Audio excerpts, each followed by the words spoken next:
That may actually be, I don't know. I'm guessing. Yeah, but it's probably a sensor for them. Yeah.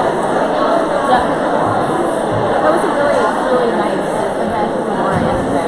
I've never been to one before. Yeah, they've, we, over the course of, I don't know, maybe the last 10 years, we've kind of persistently gotten them to a point where they're really well done. Yeah. Event, We're about 2 minutes out. Nice to see them. For the Slido app on the screen if you're just joining us. Please make sure to download the app and take the free workshop survey. Appreciate it.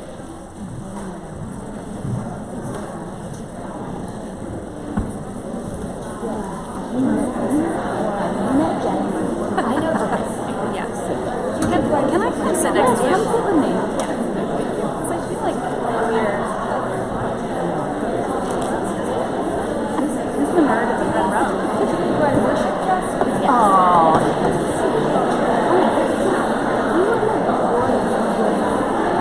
I'm on the board of EFC, which, by the way, okay.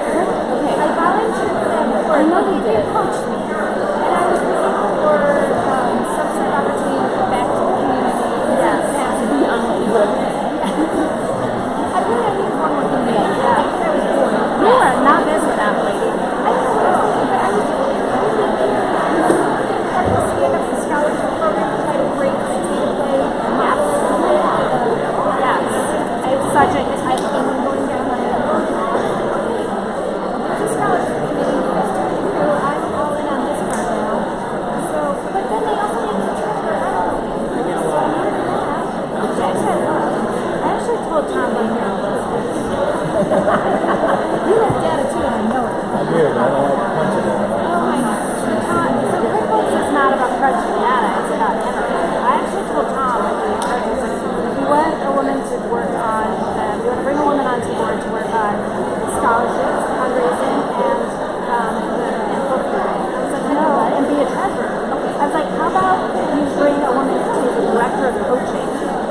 I'd also like to extend a warm welcome to each of our honorary guests, and also thank you for your continued support.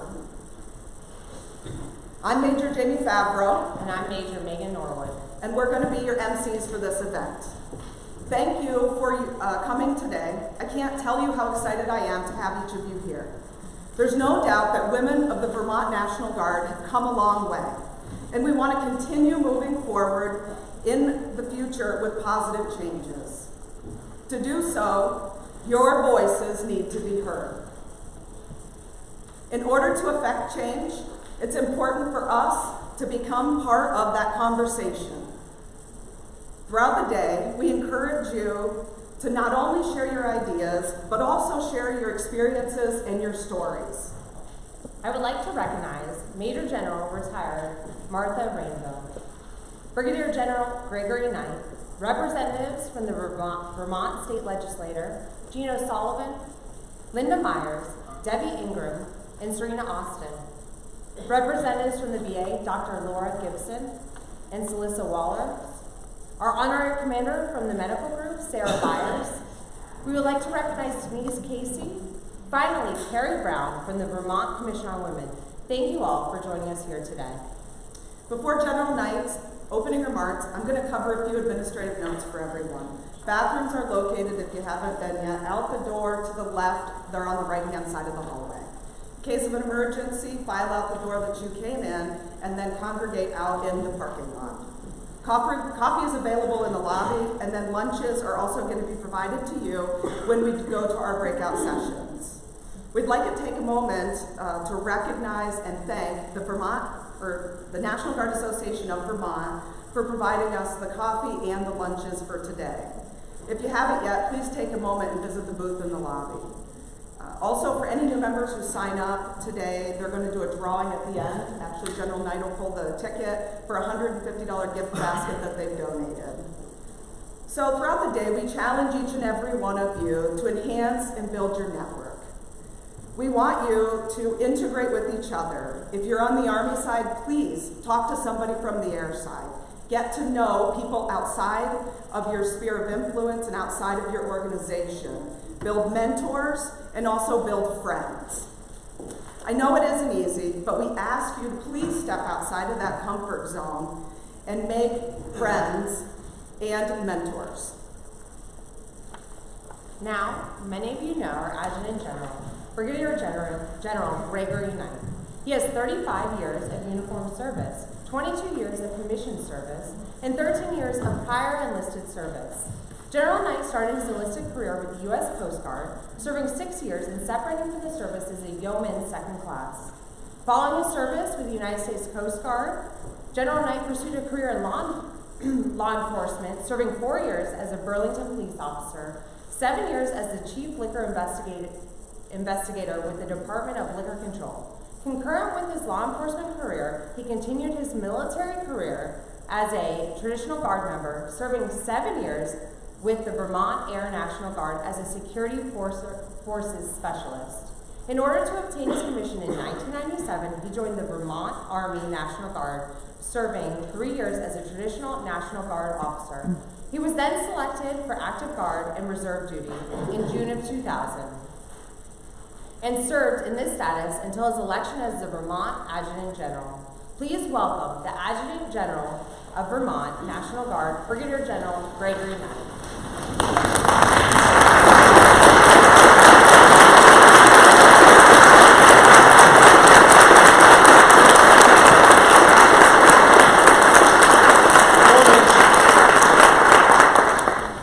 How we doing? Yes, sir. I'd say are we hooah, but not everybody says hooah, so well, look, I'm excited today. I think this has been a long time coming. Take a look at these folks. Understand the construct of this is not me. When folks said, hey, what do you want out of this? My response was basically, don't ask me. You tell me what we should get out of it.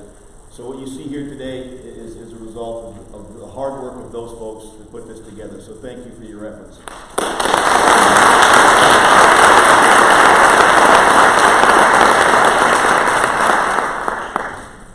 So I assured Scott that I would try to stay on the script. I'm not terribly good at that. Video idiosyncrasy of mine, but thank you all for joining me here today and putting together this wonderful event. I'm personally very excited to do this. I know it's a big ask to take you away from your duties, from your airmen, from your soldiers. I understand it, I get it, and so understand it is appreciated. But we have important work to do here today. So 8 years ago, we did this. And our women developed 21 recommendations that were meant to improve our organization. And I'll circle back to that. This is something I was speaking with General Rainville about this morning. We have so many amazing ideas in this organization. We have so much talent. And something that we're not terribly good at, historically, is putting a bow on anything. So I think this is an opportunity for us to go back and look at what we did in 2011. And I'll talk a little bit more about that. So why are we here today? So first and foremost, turnover. People leave the organization. They retire, they move on to other opportunities, and we have new faces here, don't we? Many folks who are here in 2011, they've moved on, and there are certainly new voices that we and certainly I need to hear. In fact, if I look back 8 years ago, who were then probably some of our younger members, where are they now? And they are becoming senior NCOs, and they're probably senior and junior field grade officers, senior company grade officers. So now, we might very well be recruiting to an entirely different demographic. A new generation that perhaps has a different understanding, a set of expectations. So you know I'm going to talk about recruiting, right? You know we're not shy. I'm not shy about talking about our math and the need to fill a significant number of vacancies in both the Air and the Army. We've got the F-35 is here. We've got an expected brigade deployment coming in 2021. We've got our notification of sourcing.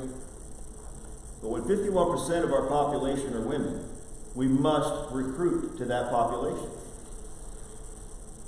And to retain them, we must build an organization, an organizational culture that they're proud to be a part of. And I've said this from day one. Is this an organization you'd want your son or daughter to join? Now, there are many aspects of our culture, to include our policies, our protocols, our traditions, that were designed for a predominantly male force. That was a construct of the organization at the time. So, as we continue focusing on diversity and inclusion, we have the opportunity to innovate how we accomplish that mission and how do we change and shape our culture. So what have we done since 2011 and the original set of recommendations? I have a few examples. So the first recommendation was to install breastfeeding stations, and we now have a state policy requiring every facility to dedicate a room, not a bathroom stall, for the purpose of supporting mothers who are breastfeeding their children. It was recommended we refocus the timing of military child programs, and under Brian Staudenauer's leadership, many of the programs for ages 6 to 7 are aligned now with school breaks. Our family programs website has been revamped in response to recommendations, and we've made progress in leveraging technology, such as today, to allow for distance participation. We diversified senior commanders and staff and increased our emphasis on gender diversity training because you told us this was important in the original set of recommendations. We've expanded the Joint Diversity Executive Committee by inviting subject matter experts from outside the organization. Jessica Nordhaus, where are you? Here. Jessica, thank you. As an example, we partnered with the Business Peer Exchange and become part of Change the Story. It's important. Most recently, we've modernized hiring practices for full-time positions by advertising vacancies through USA Jobs. Thank you, Chief Acker. And are continuing the implementation of competency-based hiring through a new merit placement plan and as directed by the Office of Personnel Management. So it's my intent, that currently focuses on technicians, it's my intent to take that same competency-based idea and apply it to AGR hiring. Now, there are other examples of success, just as there are places we have yet to break ground. Some of the recommendations from 2011 may no longer be relevant. We've had changes in policy, changes in law. As an example, we're working on it, eliminating the double standards in the APFT. The Army's new Army Combat Fitness Test differentiates scales based on job, not gender. Anybody's taken it, it's not easy. And it's still, I can, anybody to talk offline about it, it's still a work in progress. Or the recommendation to increase opportunities for women. So, in some respects, we've opened recruiting to combat arms to women. Understand it is a very clumsy and regimented process. So we're working through it. But again, in order to continue to successfully recruit into combat arms, I need to have more women applicants to do that. We just hired our first woman pilot candidate to fly the F-35. We have our first woman 06 commander, Colonel Tracy Poyer. Thank you for being here, Tracy. In the Vermont Army National Guard, it's been a long time. The first woman commander of our recruiting and retention battalion in over 20 years, Lieutenant Colonel Hazel Kreider. We just promoted Lieutenant Colonel Laura Caputo with the wing to Colonel. We're growing the number of women leaders in our senior NCO Corps. And I will tell anybody, it's important to remember, none of this happened because they're women. It happened because of the best person for the job. Our operating environment is different now in 2019 than it was in 2011. We have more women in places and more places in the organization, and I think we're better for it. You'll see my priorities and strategic goals summarized in the handouts, and you'll also see, you should be seeing it now around headquarters, and it should be showing up at armories and at the wing.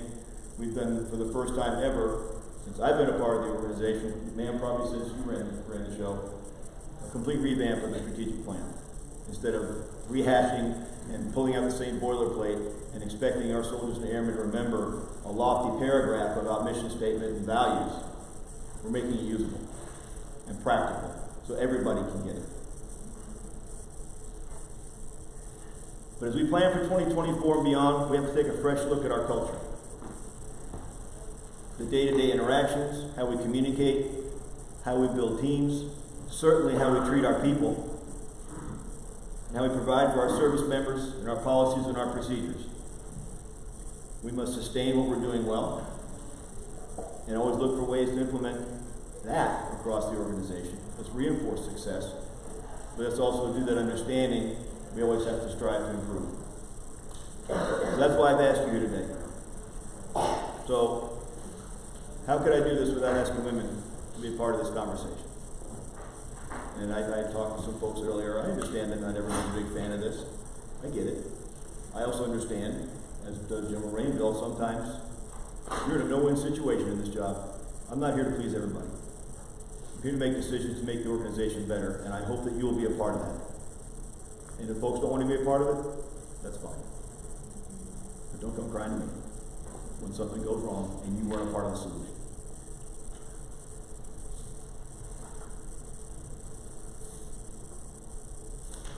So before I turn it over to Jessica from Business Peer Exchange and change the story, I want to personally extend my appreciation to our Vermont National Guard Association, August, Vermont. You'll see a table outside. It's important that you link up with those folks, and I will tell you why. So Lieutenant Colonel Metzger, Lieutenant Colonel Caroline, and Major Burke, and the rest of the board, I thank you. If you see them, thank them for putting on all the refreshments that we have for today and lunch. And if anybody's heard me say it, and I'll say it again, I have to be careful about advocating or giving the perception of advocating for specific organizations, but I would tell you it's important to join professional organizations because they advocate for us and they will put together professional development opportunities. Major General retired Martha Rainville, who served as our Adjutant General from 1997 to 2006, has graciously accepted our invitation to provide our keynote address this morning. Ma'am, thank you so much for being here. And as I mentioned yesterday, thank you for continuing to make a difference for us. Very much appreciated. Great to be here. And please take the time today to participate in the SLI.do application throughout the day. The data from the polls, the information you provide, coupled with the recommendations process this afternoon, will be critical for paving our path forward. It's not my path forward, it's our path forward. So thank you again for giving time to this work. This afternoon is going to highlight important and critically necessary improvements to our work-life balance, our career opportunities, our unit cohesion, and recruiting. So my hope is that you'll engage in this deliberate process. And with each of the themes that we have for the working groups, you'll discover what we've done well. What I really want you to do is picture what perfect looks like and help us get there. And let's refine these specific pathways to get us to that end state. Lieutenant General Lori Reynolds, Deputy Commandant of Information for the Marine Corps, recently said that the future fight demands a dramatic mix of talent of all races, religions, backgrounds, and genders. So this type of diverse force differentiates us from everybody else. So if I look at a time where our technological capabilities are flattening, that diversity is what gives us the strategic edge. So to succeed, I want every voice to contribute and understand. However clumsy I may be in communicating my intent, I want everybody heard in working towards our vision for a better Vermont National Guard. And I know that's why you're here today. I very, very much appreciate it. So thanks for being here.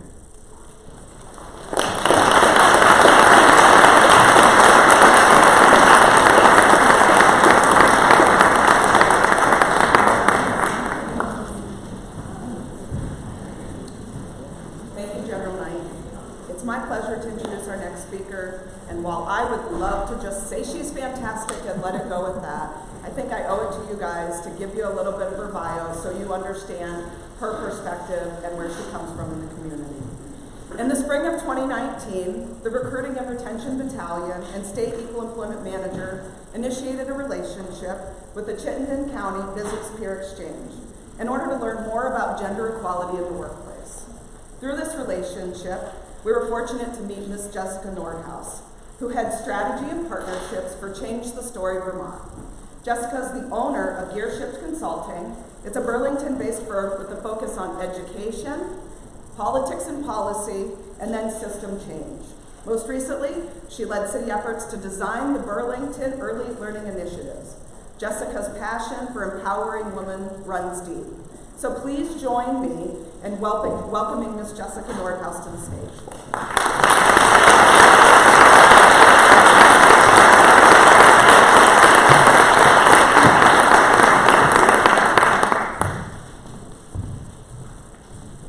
Thank you all. It's really an honor to be here with you today.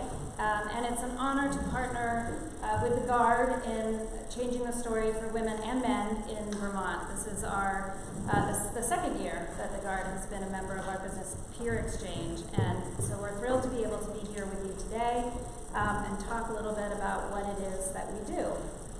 And I think this is full disclosure, I know little to nothing about what it's like to be in the military as a woman, or as any gender. So while I'm very grateful for your service, I am also really interested in knowing more from you all about what that particular experience is like. What I can do is I can set some context for you about what we know about what it's like to be a woman in Vermont, working in business, or working as a teacher, or working as a physician. And so I'm going to give you an overview of that context today. And then I'm going to give you a few questions to think about, and then that will be enough for me. But know that we are always here at Change the Story to support you in any way that we can. So, what is Change the Story? Change the Story is an initiative of 3 partner organizations who have been serving women in Vermont for decades. The Vermont Women's Fund is our main funder. The Vermont Commission on Women is our policy partner, and Vermont Works for Women is our program partner. These 3 organizations came together about 4 years ago to see if together they could fast-track women's economic security in the state. And we do that in local data because Vermonters like things local. about how women are actually doing. One is to support other entities and organizations in the state to help do the story changing. So we spent the first couple of years of the initiative working on collecting data, because we realized that before we could change the story, we had to be able to tell the story. And it resulted in these 4 status reports, economic status reports, on women in Vermont. We looked at it from several different angles. So we looked at basic demographics, we looked at percentages of women living in poverty and what their households look like and family composition look like. We looked at the wage gap, we looked at where women worked, because we discovered that occupational segregation is one of the leading causes of the wage gap. We looked at women-owned businesses and the economic impact for women, or for the Vermont economy rather, on women's business ownership. And finally, we looked at women in leadership, public, private, and nonprofit leadership. So that report, that data gathering has been an important part, and data sharing has been a really important part of our work. We have a new report coming out in December that we're really excited about, that takes a deeper dive and actually looks at, from some angles that we haven't been able to look at to this point. As General Knight mentioned, you are all members of the Business Peer Exchange, which is a project in its 4th year. Change the Story launched it, and it's a group of employers who come together once a month over the course of a year to talk about all kinds of different topics around gender equity in the workplace. And I facilitate that with my colleagues Lindsay Lathrop and Emily Ely, who weren't able to be here today. But we have been very grateful for the willingness of leaders in our community, leaders of organizations, to commit the time and resources to come together. And we believe that employers have the ability to make decisions that impact their employees and their employees' families immediately and really impactfully. So our work with employers isn't exclusively around the Business Peer Exchange, but that's an important part of it. We're about to launch a similar cohort-based program next year that looks solely at compensation and helps train small to mid-sized employers, which most Vermont employers are, in doing compensation reviews on an ongoing basis, so we can make sure that women and men are being paid equitably. So this is an example, some examples of some of the work that folks are doing, employers are doing in Vermont. It's a pretty broad range, as you can see. And this slide needs to be updated because this year's cohort has really taken the reins, and they're doing a broad variety of work around taking action on gender equity. Another area of our work is to get people talking, because we discovered that a lot of what is happening in the workforce for women is rooted in biases, some overt, but many implicit, in those stories that we have been told and that we maybe tell about ourselves or tell other people about how our gender impacts us and how we should maybe behave. What are the rules for being a man or a woman in the workforce? So we came up with this deck of conversation cards. We call it a conversation in a box. They're instructions right in the front cover here. And I brought, probably not enough for everybody, but I brought a big box of them, and they're going to be out at the registration table. So I welcome you to stop by and pick up a box and look through them. Each box contains a set of our data cards, and then also a set of prompts to get people talking about gender and what impact it's had on them. And another big area of our work is trying to engage more men in the conversation. So we have a group that we call our Male Champions for Change, and they have been active on a couple fronts. In February, we brought in partnership with the Women's Fund, a gentleman named Ted Bunch, who, with his partner Tony Porter, has been working to prevent domestic and sexual violence against women by promoting healthy, respectful masculinity. So they work with boys and men, they work with major organizations, they work with the military, they work with professional sports leagues, They make a really compelling case about how women can't solve the problem of discrimination and violence against women. If we could, we would have long ago.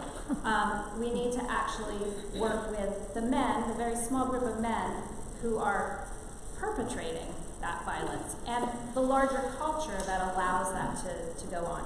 So we invited 460 people to breakfast. Our goal was to have over 65% men in the room to hear Ted Bunch speak, and we exceeded that by probably 10%. We had 75% men in the room, which is shocking and wonderful for a Women's Fund event, because usually when the Women's Fund name is on it, you know that the list fills up fast with women. So it was really a great opportunity, and what came out of that are some specific projects that the men who are championing change in our community are working on. One is equal pay, and one is engaging with younger men to help change that culture early on. So, if there are men in your lives, you can send them our way. I'm going to give you a really quick overview of some of our data. I'm going to fly through it. As I mentioned, there is an opportunity for you to engage in some of these findings, both through the conversation cards, and also our reports are all online. So you can look this up later, and then I welcome you to come back in mid-December when we have the new report up and check that out. So, this is what we know about women working in Vermont. The labor force participation in Vermont is pretty similar for men and women. You see a little bit of a flattening for women during childbearing years, but essentially we are working the same rates and the same span of our lives as men are. And the demographic characteristics of men and women working full-time in Vermont are also strikingly similar. So in our reports, we looked only at women working full-time. But there's a difference. 39% of women in Vermont who work full-time do not make enough money to meet a basic needs budget as defined by the Joint Fiscal Office. Now that number has come down a few points since we first reported it out, which is great. And the number for men is not a whole lot better, it's 33%. But it's still shocking to think that 40% of the women in this state who work full-time can't meet a basic needs budget. What that translates into between women and men is a wage gap of 16 cents. So women on average make 84 cents on the male dollar in Vermont. It's a little better than the national average, but not much. And we can dive into some of the reasons for it, but what we know is it starts early, before women have children. It carries on through their lifetimes, and the accumulated loss of wealth for women on the national level has been estimated to be between $400,000 and $800,000 because of the wage gap. It exists in all fields, even in high-paying fields, and even with highly educated folks, and in traditionally female fields. So there's a lot of discussion, I feel like, on the national level and locally as well about the wage gap. Does it exist? The answer is yes, it does. It has a huge impact, not just on women, but of course on their families, because the other thing we know about women's work in Vermont is it's not supplemental. Women's wages are essential. So one of the reasons that led us down the path to our second report about occupational segregation, one of the things we found is that women are still working in very traditional fields. Doesn't apply to most of the people in this room, particularly, at least in this role that you're playing. But a lot of jobs that were jobs for women in 1970 are still predominantly female. Like nursing has dropped 7%, from 100 to 93% over the course of 40 years. And a lot of those fields tend to be clustered, they're lower paying fields. So this chart will show you 4 predominantly female or predominantly male occupations and the average or the median annual earnings for those occupations. So you can see that elementary school educators, who bring of those 4 predominantly female fields, bring in the most money $75,000. The other thing that's notable is in traditionally male fields like engineering, the wage gap is narrowest. So I think for engineering it's around 3% right now. We have an issue with the pipeline or the pathway into these fields that we know that most of the fastest growing and highest paying fields in Vermont right now the majority of them are male dominated fields. But we're not training our young women to go into those fields. So when you look at completion rates, enrollment and completion rates in Vermont high school tech and trade programs, you see very few women. The purple is the women or the girls that are enrolled in those programs. And interestingly, when you look at AP test or AP course participation and AP test taking, we see roughly about the same number of boys and girls in Vermont high schools. In calculus versus, I don't know if you can read that, but biology, chemistry, and calculus, roughly the same numbers. But far fewer women, aside from the biological sciences and the health sciences, far fewer women are going on to 2- and 4-year programs in those fields, like mathematics, like chemistry, like computer science. And ultimately, this has a long-term impact. So we see women in retirement drawing about half the Social Security benefits that men do currently in our state. Okay, I'm not here to depress you entirely. The room coming down. We see some bright spots. Certainly, women's business ownership is an important element for not only for women but for our economy. So here you can see some of the statistics about women's business ownership. We own a lot of businesses in this state and generate $2.2 billion in the Vermont economy. But look at the revenue gap.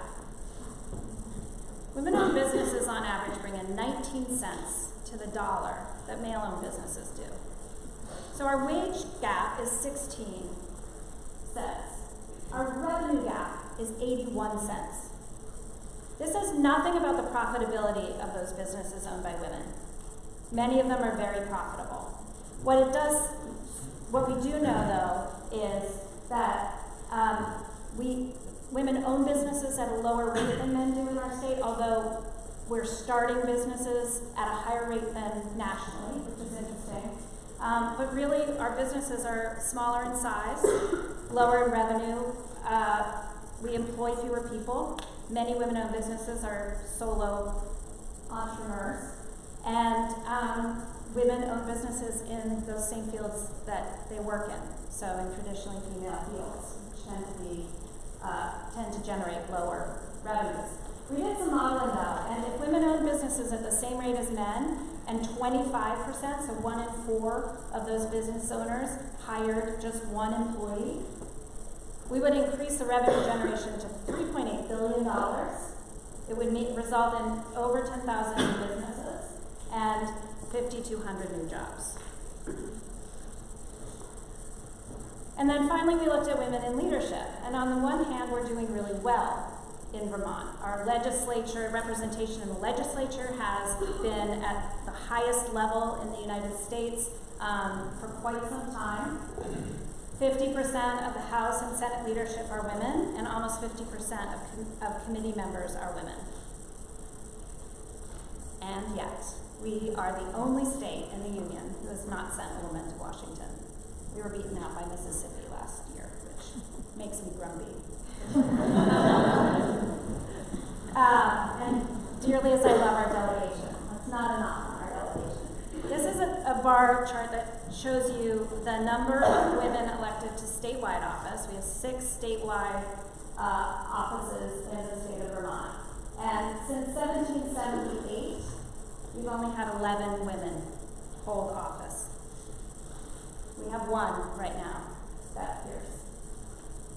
And when we look at nonprofits, this was an interesting one for us because in the nonprofit world is largely women in the workforce, and there are many, many women who are executive directors or leaders of nonprofits. But when you look at budget of the nonprofit, you see a difference. So once the budget grows up over $1 million, it shifts from 75% executive directors as women to 46% in those larger nonprofits. And we've also looked at privately held firms. In this chart, you'll see we looked at the top 100 businesses that Vermont Business Magazine listed. Out of those 100 businesses, we have only 8 that are run by women, and if we drop out the universities and the hospitals, which is the same calculation that the Fortune 500 calculation is made on, that number drops to 4, which is very similar to the national rate. So, as I said, didn't come up here to be Debbie Downer. We do know that leadership is an important part of shifting culture. And as General Knight said, we're not going to advance women at the rate that we need to and close that gap until we have significantly shifted the culture. So our recommendations are many, but ones that I want to focus on right now is that idea of leadership setting the tone and setting the culture, and a lot of work to help connect with each other around some of those stories that we hold and carry. So I'm going to ask you now to turn to someone next to you and just talk for a second about which data point. I'm going to ask you to do 3 things, and I'm going to give you very little time to do this. But first, start with whether there was a data point that was relevant to you or resonated with you. And it could be you personally, but it also could be someone in your life. Is there something that you heard this morning that you thought, yeah, my mother experienced that, or I have a sister in that situation, or a brother? The second question is, and I'm telling you this in advance, and I left it on the screen, to give you a little bit of time to process this. But in the interest of starting these conversations, what is it that you wish your male colleagues knew about being a woman in the Guard or a woman in the military? What would you want the guys to know? And then similarly, what do you think they want you to know? So 3 things. I'm going to give you a few minutes. I'll give you a cue, and it's time to shift. And then we'll come back. Ready, set, go.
Do you need more time?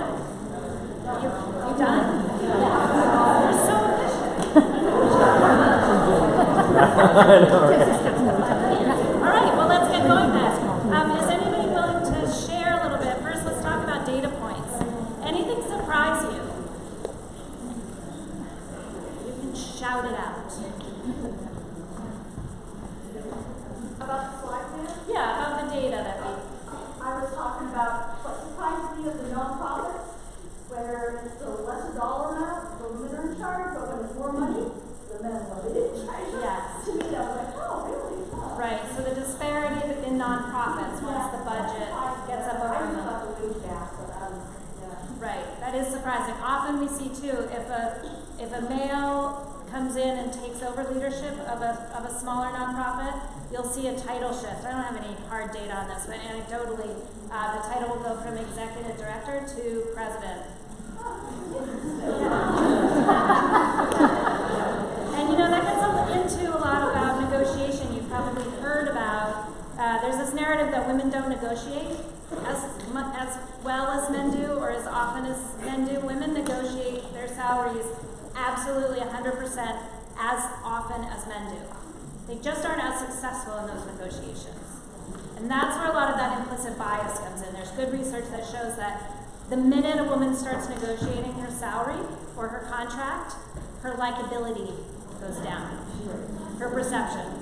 So one of my colleagues who does a lot of negotiation and a lot of coaching with women in particular likes to just take the bull by the horns, and she'll say, okay, well now it's time to start negotiating, and research shows you're going to like me less, so here we go. Someone up here had one about, did I see a hand up here, a data point that was surprising? It was more like a question of going forward, what are the data points going to look like when we are blending genders? And in the military, of course, we have, but understanding that, you know, times are changing and ideas are changing, and also genders are, people are making the determination to switch or to become non-binary or whatever. What does that look like for data points? And, you know, you had somebody who was born male and now they're in a female role. But they were also... And an excellent point, and I'm glad you brought it up. So the military is not the only place where this gender binary exists, right? The binary meaning the understanding that there are only two genders, male and female. Our understanding of gender now is much more expansive. That gender is a spectrum. People fall on that spectrum in lots of different places. Sometimes they move, there's fluidity. It can be day to day, year to year. So it creates, that new understanding is amazing for folks who do identify outside of the binary or in some non-conforming way. And it's very difficult in terms of data collection because the census data, which is largely what we use, you don't also have the opportunity to identify in any other way other than male or female. When you register a business in Vermont, you don't identify by gender, so we don't actually know the exact number of how many women-owned businesses in Vermont. And your point also is a really good one about folks who've transitioned. So what we do know, and this is from national data, is that on every measure, trans folks do worse economically. So that is particularly trans women. And also are much more at risk for harassment and violence and discrimination. So these are issues that we're going to have to deal with as a society. We've had lots of conversations at Change the Story about, and our partner organizations have, about how we address that. These are organizations that are dedicated to supporting women. And what does that mean anymore? Who is a woman? And who are we trying to support? And also, our data set is limited because our state is so small. So these 4 reports that I've been giving you the research from, we couldn't report on a Vermont-specific wage gap for a few really important demographics. For women of color, we don't know. The N is too small in Vermont to be able to report those statistics reliably. For women living with disabilities, shockingly for women living in rural areas, given how rural our state is, we can't even drill down. We can't report on women who own farms. So, because that's a separate data set, national data, and it doesn't also include folks who don't fall on the binary. In terms of conversations, though, our conversation cards are rooted in the binary, and the reason for that is because that's where stereotypes come from. That's where those gender norms come from, is that binary. So our prompts largely talk about men and women. But thank you for that point. It's really important and well taken. Anything else? Yeah. So I was brought up in a family that I have a twin brother. I became a fighter pilot, and I got an engineering degree. I have a twin brother that aspired to be a nurse. And I was always supported by my family, my brother. So you have gender bias. You look at all the traditional female roles. Well, the males are also facing a gender bias as well, where he was totally discouraged from pursuing that career, even though his twin sister is being told a totally different story. I thought that was very interesting looking at that data point, that those fields are predominantly are female, but it may be a reason on the other side of the spectrum where the males are being told not to pursue those careers. Absolutely. Because they're not Absolutely. masculine enough. Gender bias works both ways, right? And it also, when we talk about bias, we're not talking about necessarily men discriminating against women, because women hold biases too about other women. So it is really interesting, and you have a nice little laboratory approach. $20,000 average gap between men and women in Vermont in the nursing services. Now that doesn't include just unionized nurses, right? Because you would think that would be much closer. I imagine it includes home health care. I mean, it's a broader sector. So in those fields that are traditionally female, when we see men moving into them, wages go up for everyone. When we see women moving into traditionally female fields, we see wages come down. It's a conundrum. Someone here had something. I was responsive on that point, that the wages, even though it's still Right, there may be, culturally you might be discouraged, but as a man to go into nursing, but you're likely to earn a better salary than 93% of your colleagues. Yeah. Right, so I was actually going to talk about that a little bit, because you do see the gender wage gap in female-dominated fields like nursing between men and women, but I think it's important to know where some of that data comes from. Because from what I've learned and from what I know is that part of the reason why some men will make more than women in nursing is because they'll go for higher paid fields within nursing. They'll go for extra qualifications, certifications. They'll get all the bells and whistles that'll help raise their wage up. So if we're going to tackle the wage gap and get women to increase their wages, I think that in programs like this, you get women into those fields that pay more and into those types of certifications that help their nursing career. Yes. Thank you. That is also a great point. And one of the things that Vermont Works for Women is doing is training women and girls, but doing skill and confidence building in girls in those non-traditional fields, and also training women to go into them. So they have right now a program where they're training women in electrical and construction trades to try to enhance that. There are a lot of reasons for the wage gap. Sometimes there's an impact when women leave the workforce. The care responsibilities still fall largely on women's shoulders. And so there's a dip there, but we also see that first promotion out of an entry level job is a really important one. And who is getting promoted and how much of a bump are they getting really leads. Okay, I have time for one more data point. Yes.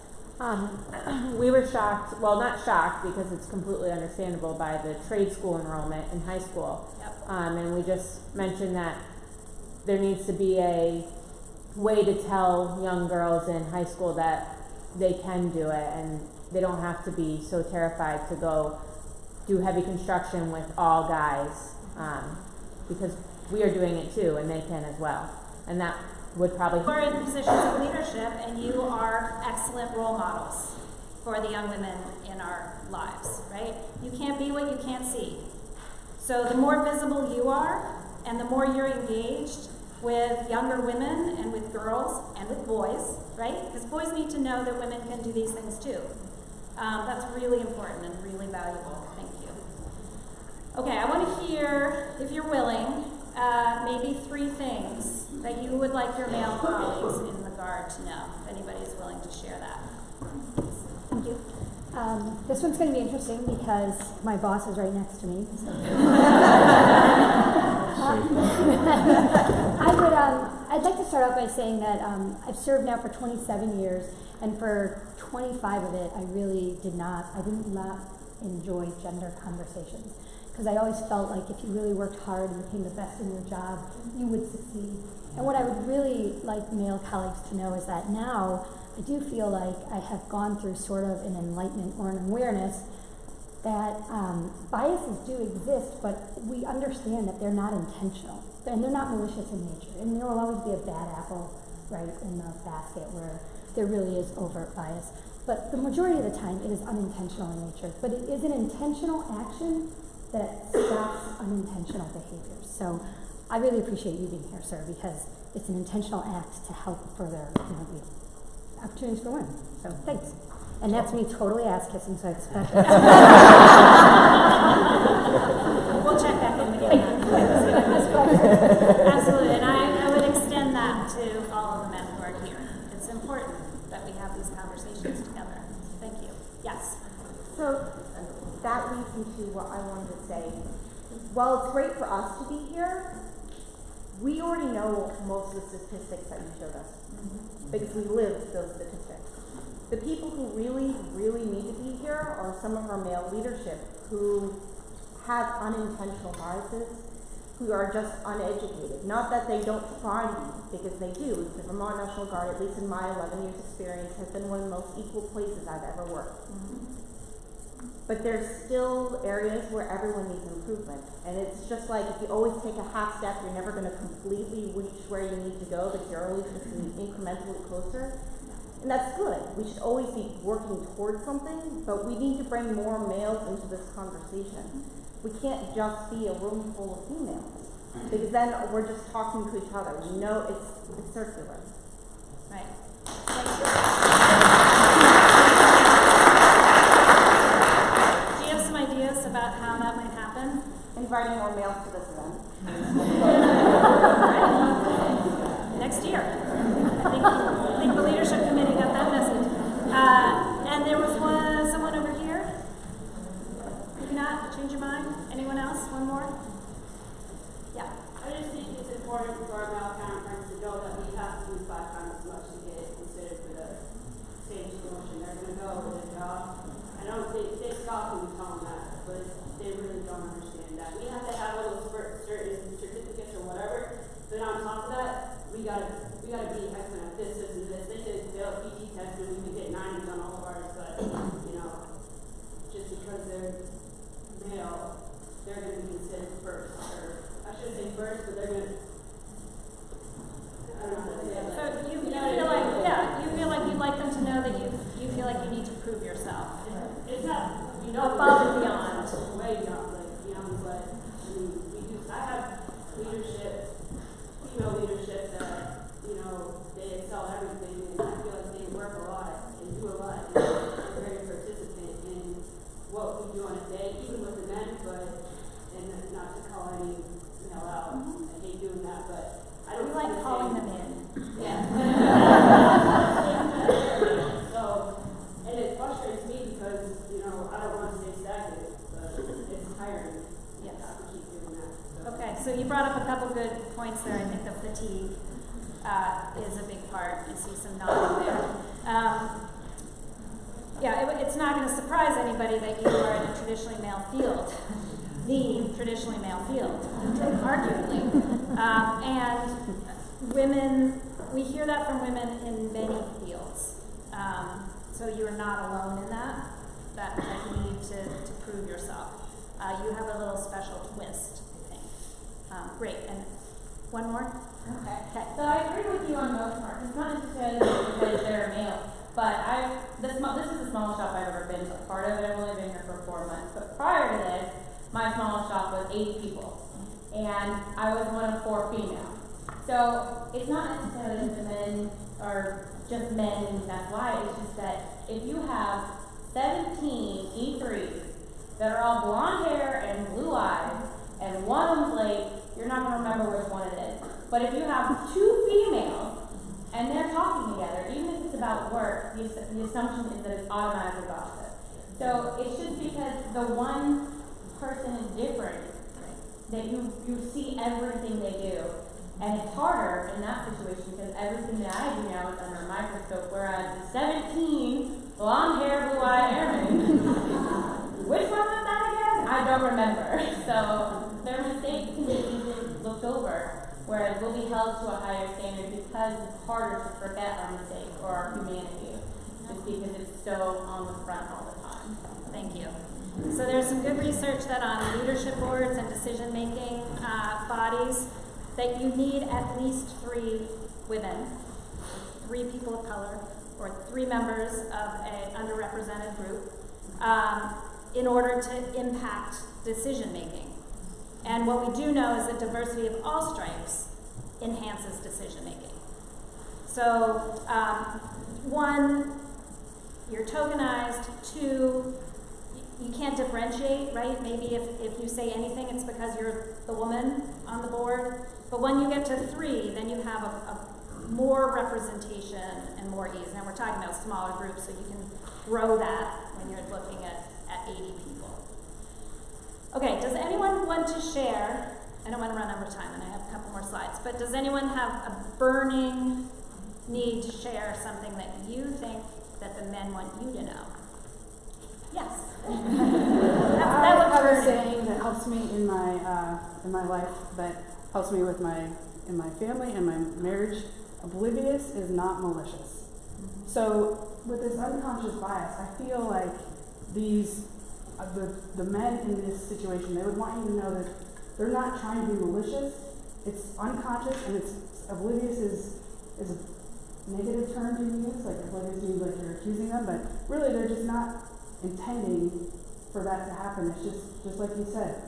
They just noticed the fact that there's only 2 in the room out of the 18 other blonde-haired, blue-eyed males. So I think that's important to take home, is that a lot of people will take it personally when they feel like that's happening, but they may not even realize they're doing it. If you take, soldiers on the front line in combat, and there's a man there with his best friend, his buddy from high school, and there's a female that you may not know, they're charging the front line, and these 2 people get shot. Their unconscious bias is going to pick up the female and bring her to safety because he pictures his mom, his sister, his daughter. It's not because he's trying to make a choice. It's because it's inherent in our genetics. So, anyway, that's my point. Thank you. We like to call people in, and we like to assume good intent. Right? Absolutely. I'm pointing at something. What did I do? Oh, I want to show you the slide. I'm pointing. Tips? Yes, look, what you can do. All right, so first off, you've given some great examples. You're already doing it. You are role models in our community. Thank you for that. And there are a lot of other things you can do. You can share our reports and our data. You can have conversations. You can tell your story, right? You can ask other women for their stories, and you can ask men for their stories. We want to get people talking. We'd love you to follow us on social media and let us know what is happening for you. And then this is the other thing, just a little thing that's been happening in the last few weeks in our world. Maybe if you've been completely deprived of any contact with media at all, you haven't heard about this. But the Burlington High School girls varsity soccer team launched an international sensation with their campaign to raise awareness about equal pay. So they made these hashtag equal pay jerseys. There was a little situation at their equal pay game when they scored a goal and not just raised their game jerseys to show their equal pay jerseys, but four of them actually whipped them off over their heads. This is a little insider knowledge. One of them did intend to do it. And they got yellow carded. And the Free Press wrote a great article, and the next day, Good Morning America called and said, you know, we want to come cover you, and then so it goes. We spent a week managing national and international media.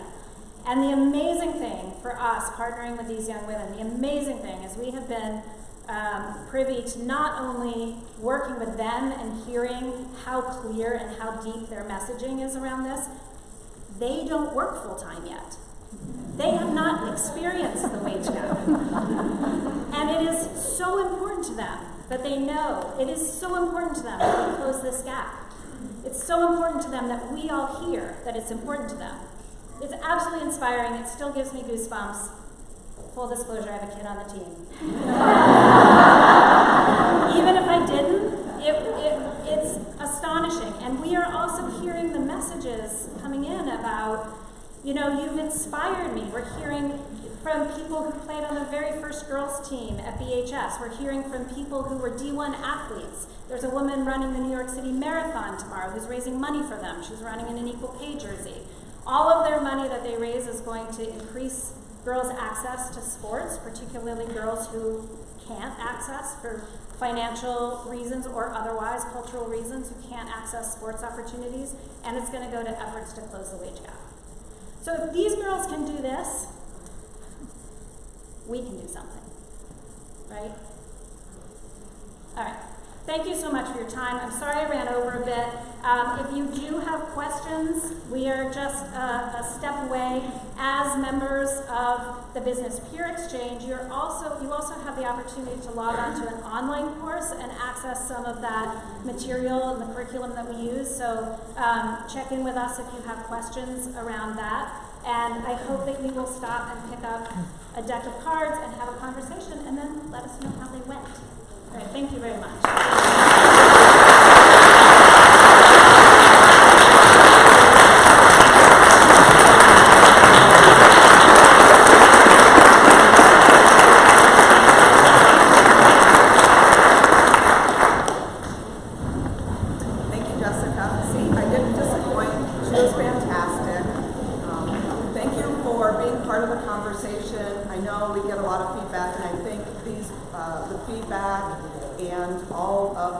Everyone's making are valued and important. So continue that throughout the day.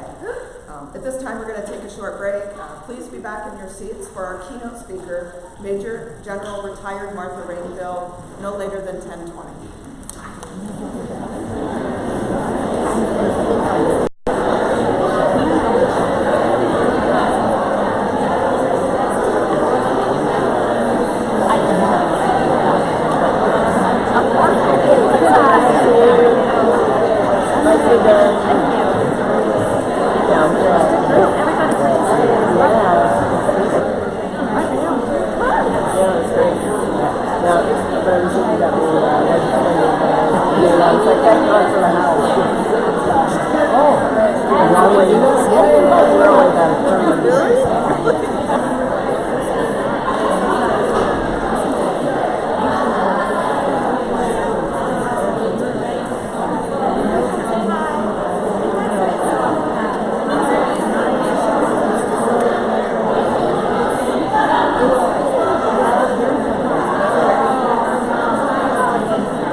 necessarily female dress, but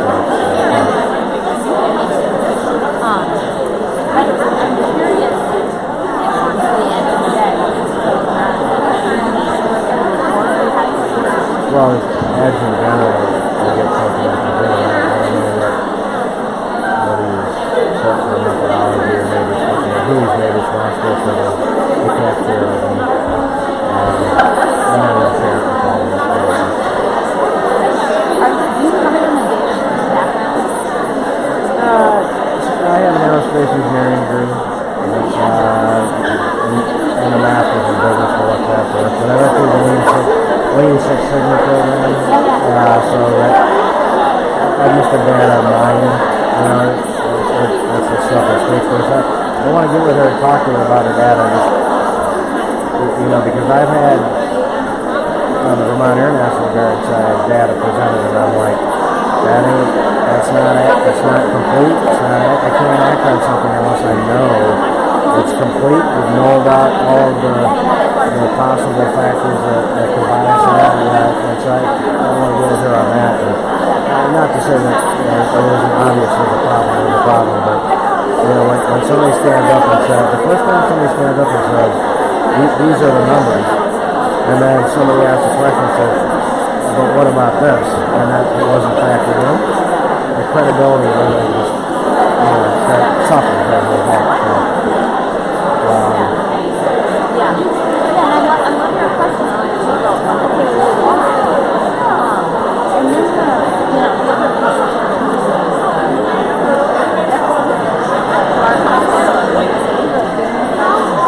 I'm not reasonable human being. The problem with my roof is what to do about it. Well, the thing is, on the air side, I haven't seen the Army's numbers. I've seen them on the air side. And the problem is, I've had some folks stand up, and I'm not ready to be told to sit down, but stand up and try to present that there's a problem when there's not. And the number, on the air side, we're promoting females at an equivalent rate to males. I mean, so that's not, advancement isn't an issue on the air side. At least for my data, I think it's represented by now, we don't have enough females in our ranks. That is a definite problem. We have like 22 or 23% females. I think we need to be at 50. So it starts there. It actually starts like more, but it starts there, right? You have 20% enough time, and 80% more men are like the math. And then it goes to okay,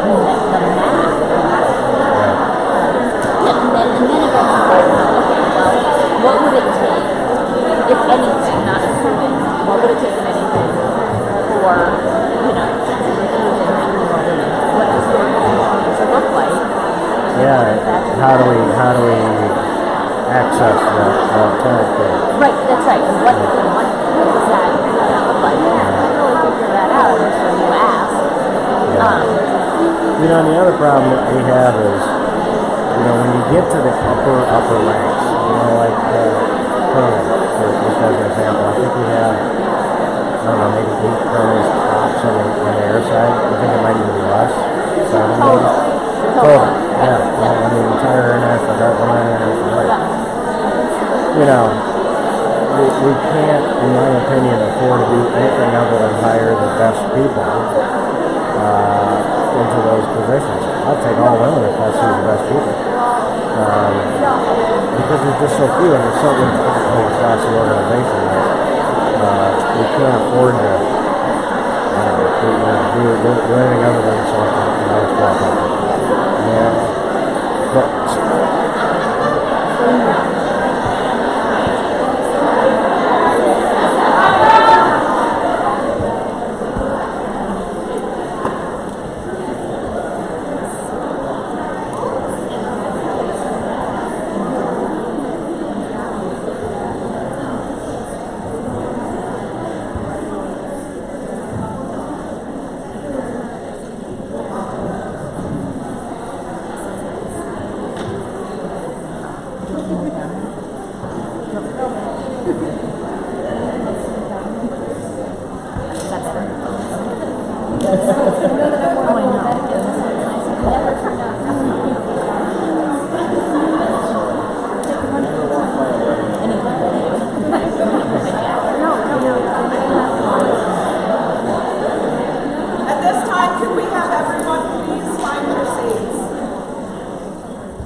have the absolute pleasure of introducing our next guest speaker, Major General Retired Martha Rainville. I've been with the organization for about 12 years, and throughout my tenure in the organization, I've heard so many great stories about the work that she's done for this organization. And I know I'm excited, and I really cannot wait to hear what she has to say. Major General Retired Martha Rainville has served in uniformed service for 26 years. She started her career in active duty as an aircraft maintenance officer and then transferred to the Air Force Reserves in 1985. She later went on to join the Vermont National Guard in 1988. She served as a field maintenance officer on the F-16 and then went on to take command of the Aircraft Maintenance Squadron. In the 376-year history of the National Guard, she was the first woman elected to serve as a state adjutant general. Think about that. The first woman.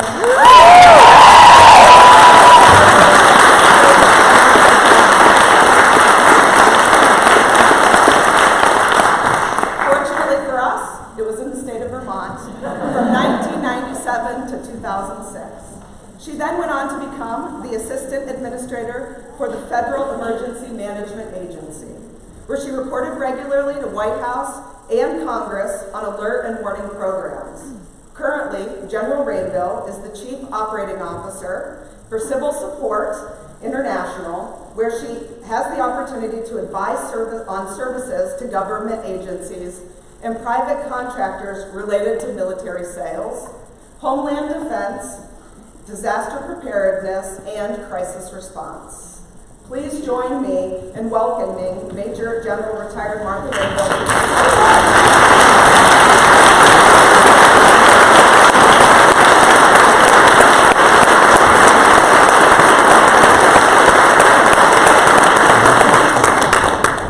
Thank you very much. Can you hear me? No? Yeah, okay, great. Well, that was a wonderful introduction, but I want to say that it's nice to be reminded of my other life, because in the neighborhood I'm known as the crazy Catwoman. So somehow where we are in North Carolina, there are woods behind the house and a pond at the side, and every disabled stray cat finds its way to my backyard. I feed it, and that rest is history. But it is wonderful to be here, and I want to thank General Knight for asking me to speak to you and be a part of this gathering this morning. It's like coming home, and I see some familiar faces, and I've given a lot of hugs, and it means the world to me, because this is a major part of my family. We say once a Green Mountain boy, always a Green Mountain boy, and that is so true, at least in my case. So also at our house, we live not far from the back gate of Camp Lejeune. So at my house, we tend to have the Marine Corps colors hanging in the front until I take it down and I put up the battle flag. And we have some Marine families live there, and most of them are kind of the special ops guys, the officers, some senior enlisted families, and they run by with their packs, and they know the colors, but several of them have stopped and said, "What is that flag?" And that's my opportunity to tell them about the Green Mountain Boys, and they've learned, hopefully, just how great the Guard is. And I know we have some former Marines here, always a Marine here. So. I can't quite say it. It's different from the Army. In the Air Guard, we just go like, woo-hoo. So today I was asked to talk to you about leadership and to inspire you, and also to share some history with you. So I decided that I would change that, and I will talk to you about some of the history, because I found it fascinating when I was doing some research for this. Just some incredible people that have been a part of shaping opportunities for all of us that served throughout the history of this country. So I'm going to share a little bit about that. And I'm going to share my story because I'm not sure I can inspire you, but I want to share what inspired me, and hopefully that will inspire you as well. So I'm happy to follow on. What a great presentation that was. And just one comment, I had just read a study that was co-sponsored by the Wall Street Journal that said something I had never heard, and that was that women start to lose their parity with men because we can recruit to about the same numbers. But what happens, and I always thought it was mid-career, childbearing, family decisions, and that is true. But the real difference starts at the first line supervisor. So your senior leadership can be solidly behind diversity, equity, inclusion, and the junior officers, the mid-level NCOs, but when it comes to that first selection for a job, it was some of the intrinsic bias that as humans we tend to select people that look like us, that are more like us because we like ourselves. So it's more that the men get selected not because they're more qualified or whatever, but because they tend to be more like the selecting official. So we need to get more women to be selecting officials and in senior positions. And that was my enlightening, my aha moment. So, all right, so if I can do this slide, I will tell you that I've never done a PowerPoint presentation myself. So you are my guinea pigs, and I had a blast doing it, so there are a lot of pictures, but we'll go through them.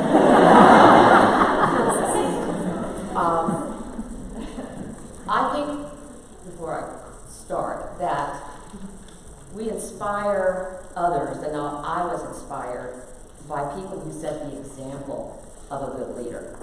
So I think we can inspire each other by living what we say, living our values, living diversity and equity and inclusion in all that we do. We inspire leadership by holding ourselves accountable. Are we doing our best? Are we giving each other the respect and the courtesies that our job requires and that our humanness requires? And we do it by defining what our core values are. Why are we here? Why are we in uniform? And if we have an understanding of that, then we, in being comfortable with ourselves and our level of leadership, are inspiring others. Because all of our people, every Green Mountain boy, is worthy of respect, and they're worthy of equal treatment. So today, that is where I'm coming from.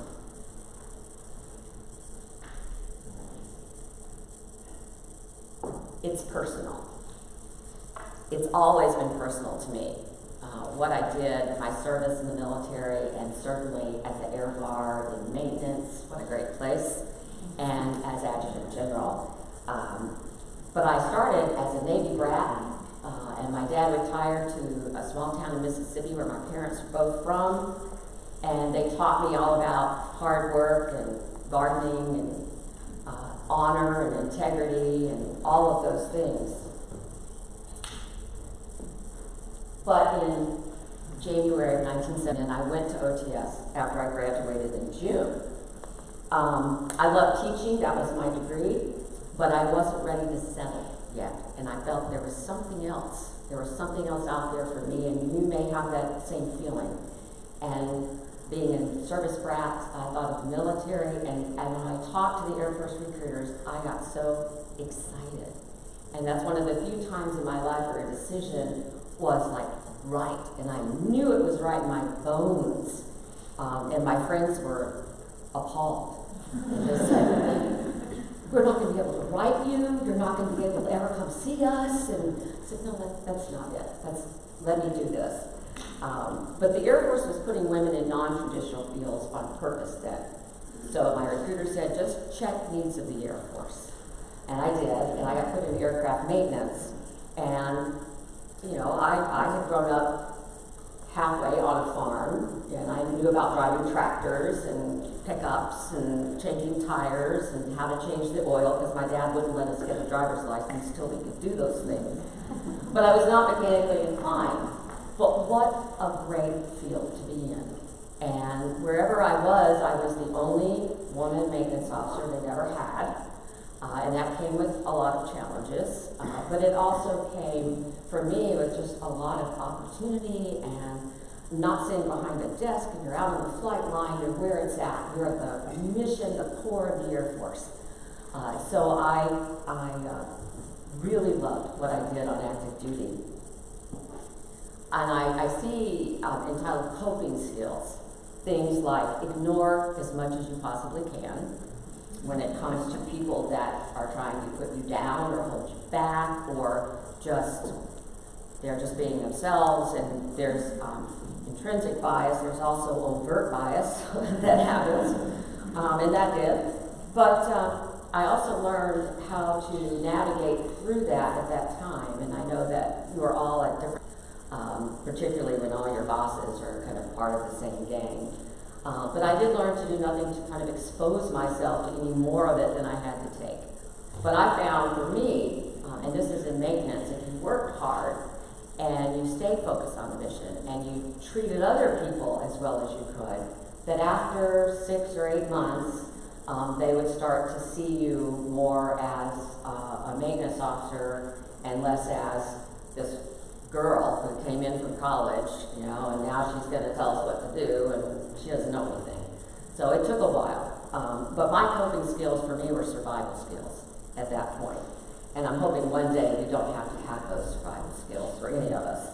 But I love my job. But everything changes, and I ended up here after being a voodoo medicine man, maintenance on the F-101. I was a boy from Syracuse, which was the New York Air National Guard with the A-10s. I was an avionics officer there with the motto of go ugly early. That was their patch and their motto. It was a great place to be. My husband at the time was a pilot, so I was protected from some of the issues that women in the unit had there. And they did have serious issues, as we found out later when their tag was relieved of duty and the squadron the ops commander was, because of their treatment of women. So I was fortunate, but I realized that I was in a fortunate position. But I would like to thank the legislators who elected me as Adjutant General, because that's really what made the change. Here in Vermont, we have a unique system when it comes to Adjutant General, and you really are accountable to the people of Vermont whose guard we are through the legislators that the people elect, and the legislators in the joint session select the Adjutant General. So there's it's like a circle where it comes around, and as Adjutant General or aspiring to be, I knew what I wanted to do, I knew what I wanted to change. I was able to communicate that with a lot of help from Guard members who wanted change and could communicate that to their legislators. We opened up the conversation, and on a wonderful day in 1997, I was given the best job I've ever had. And it was after being told directly that you will never win this, and if you continue to run this, I will destroy the Air National Guard. And it will take 10 years for them to build back. And I just said, I have to do what I have to do. And that's how I felt. So I ran, and the Air Guard, far from being destroyed, has flourished in the years since then, and particularly since I left. They have flourished, and I'm very proud to see those F-35s out there on the ramp. But the backstory, in addition to all the naysayers, was when I transferred, we moved. My husband got hired by the airlines, and we moved out to Minneapolis. So I went, I had been told on the phone, oh, we're so excited you're coming by the Minnesota National Guard, Air Guard. They had C-130Es at the airport there. Come out, we have a maintenance officer position open. It's like, great, because there's not that many of them around. Got out there, I went to interview. The interview went great until the squadron commander came in and sat down. And he asked me, so I see that you just moved here and you're a young maintenance officer, so you got any children? And so I told him, I'm honest, I have 2 small children. And he goes, well, we really don't have a position open. And it's not one that even if we did, we wouldn't be filling it. And I said, well, I have misunderstood.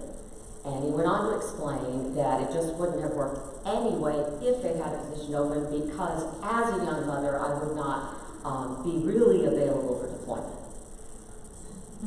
So I was totally intimidated, and you know, that's it. So I went home, and then I just got really angry, really mad. But when I get really, really mad, I cry. Okay, so that doesn't look very general-like, does it? I was a captain at the time, and I got so mad I was crying. And my husband said, "You've got to do something about this." So I called the Adjutant General's office, not even knowing what that was. I called the Adjutant General's office, and I very politely explained. I said, "I think this isn't right. You know, something's wrong here." And I was told, "Oh, I must have misheard, because this squadron commander had 2 daughters, and one was studying engineering in college. So he clearly would never have done that, and I was out of luck."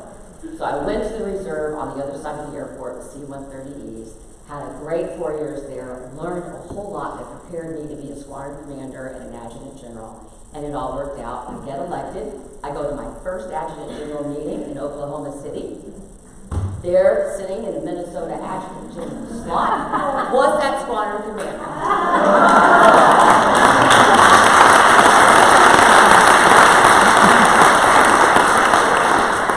I never said a word. He knew, and I knew, and I thank the legislature for giving me that opportunity. The best job in the world came with a lot of fun. It was fun with a purpose. If you recognize those outfits on the left, that's our biathlon team at the time, and they competed as part of CISM as well, friendship through sports, reaching out to other countries, other military, through the common ground of sportsmanship. What a great program that's administered here in Vermont, I think still.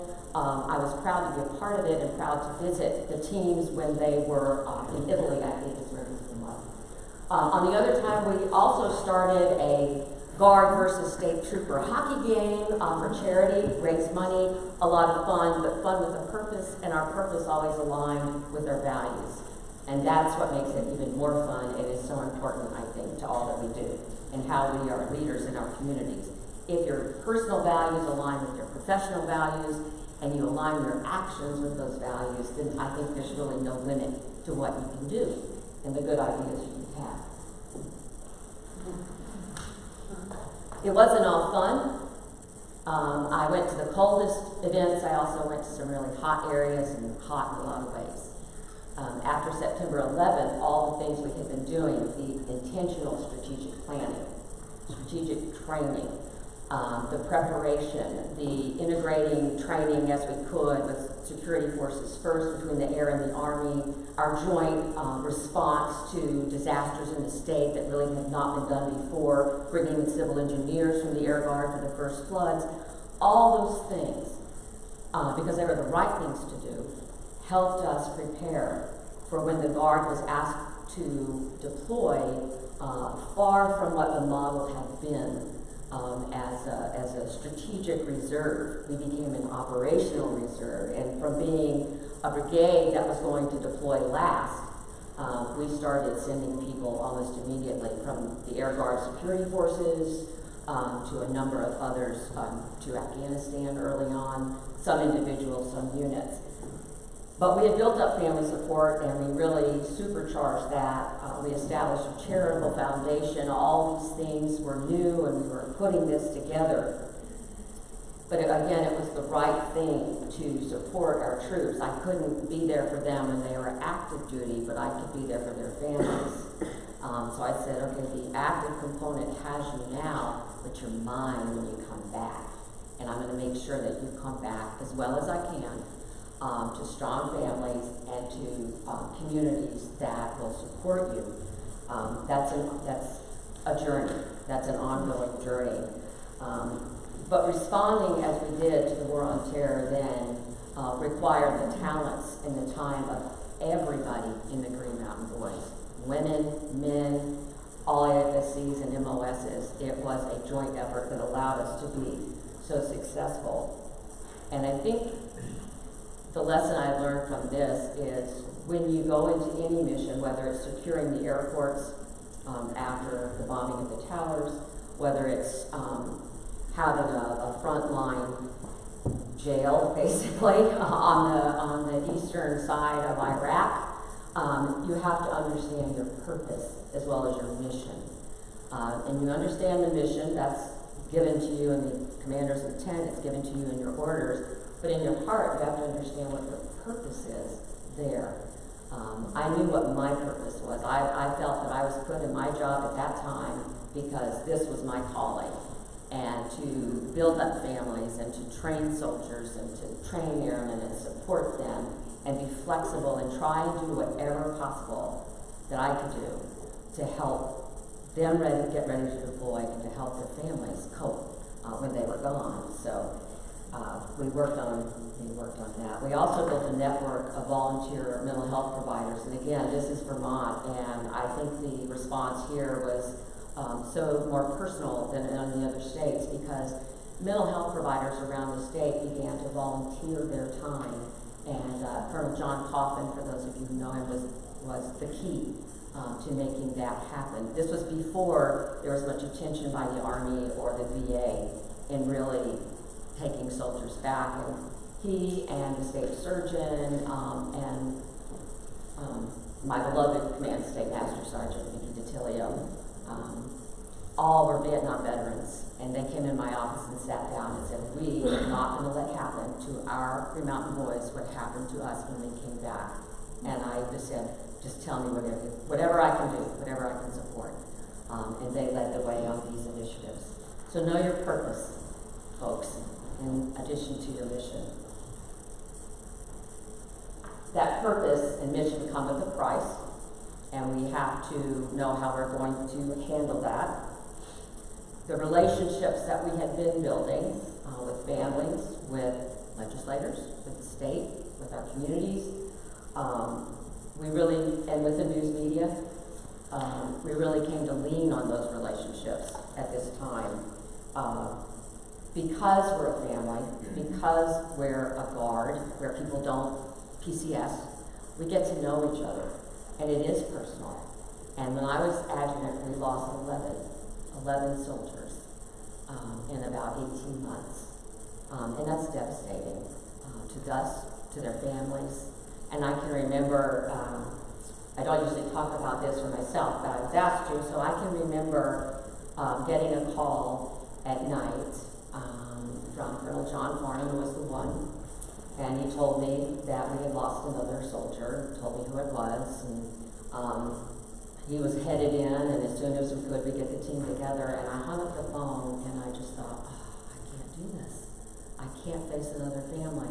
And I just got down on my knees and asked for help, because that's where my purpose comes from, too, and I just said, just let me be what they need me to be.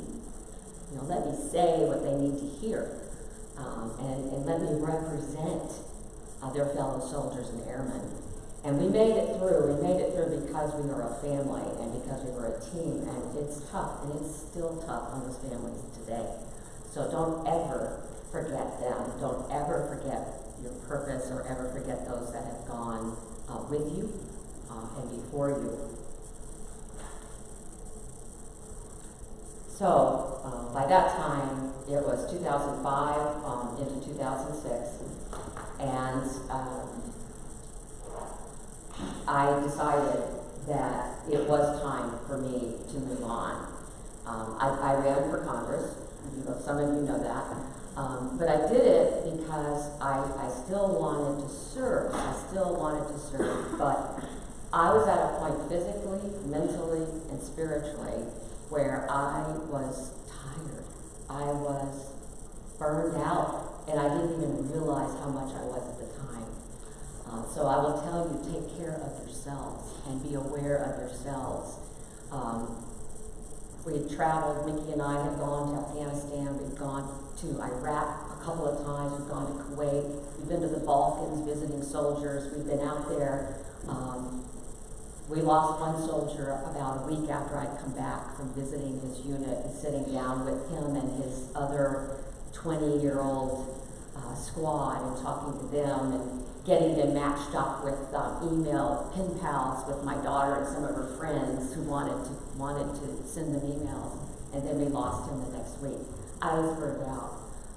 When you're a leader, you have to know when it's time to step aside and let somebody else fresh and strong come in. And you have to know mentally and physically, and we each have our own challenges and own ways of doing that, but have a way of doing that, please. It's important.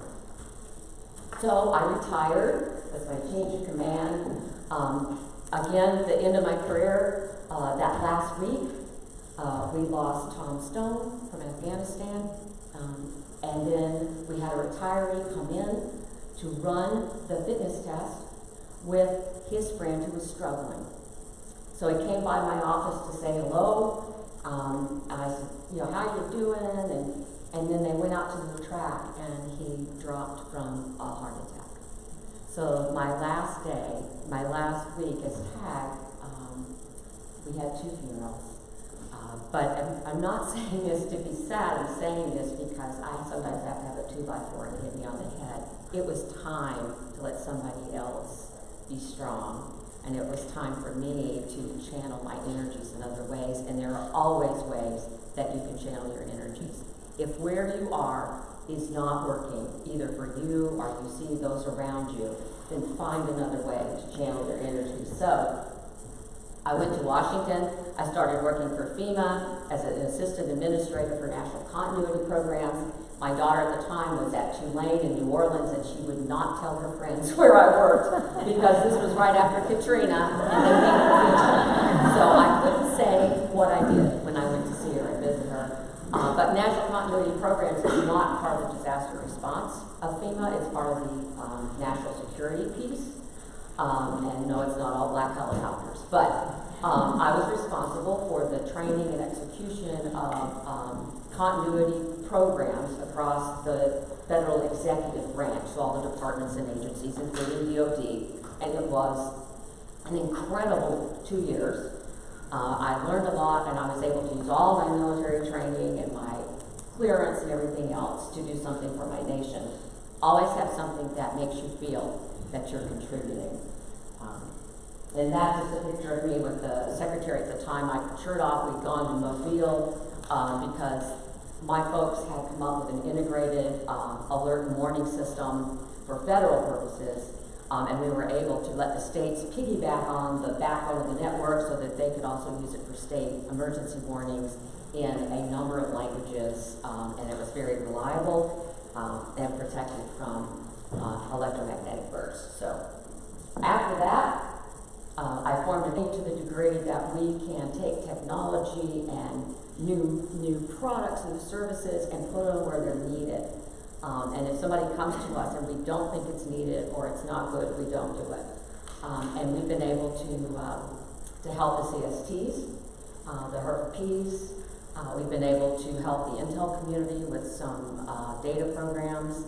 You never know. You just never know what you're going to do. But it's been a great run. We're going to close the business next year, and we're going to go to Ireland.